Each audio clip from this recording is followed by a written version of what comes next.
জাম দিয়ে কি কোনো রেসিপি বানানো যায়? তুই তো অনেক রকমের রেসিপি বানাস, দেখ দেখনি জাম দিয়ে যদি কিছু বানাতে পারি। জাম দিয়ে? হ্যাঁ, বানানো তো যাবে। জাম দিয়ে আইডিয়া।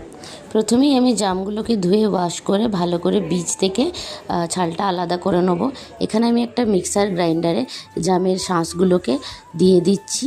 তারপর আমি এখানে অল্প একটু পাতিলেবুর রস, কয়েক চামচ চিনি, চিনিটা আপনারা আপনাদের স্বাদ অনুযায়ী দেবেন, 1 চামচের মতন লবণ, কয়েকটা পুদিনা পাতা, অল্প একটুখানি জল দিয়ে চাপা দিয়ে ভালো করে মিক্সার গ্রাইন্ডারে পেস্ট করে নেবো। পেস্টটা বেশ মিহি পেস্ট হবে, এটাকে ছাকারও দরকার হবে না। দেখুন কি সুন্দর একটা পেস্ট হয়েছে। এরপর সার্ভ করব। গ্লাসে কয়েক টুকরো বরফ দিয়ে দিলাম আর অল্প একটুখানি পাতিলেবুর রস আর ওই জামের যে পিউরিটা অল্প অল্প করে হাফ গ্লাসের মতো জামের পিউরি, হাফ গ্লাসের মতো জল দিয়ে গুলে নেবো। চলুন টেস্ট করা যাক। যেমন মোহিতো কোনো রকম সোডা ছাড়াই বানিয়েছি, একবার টেস্ট করে দেখো।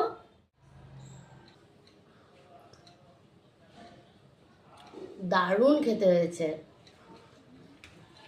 তুই এরকম নতুন নতুন রেসিপি বানা দেখনি, বেশ আমরা বেশ ভালোই খেতে পাই।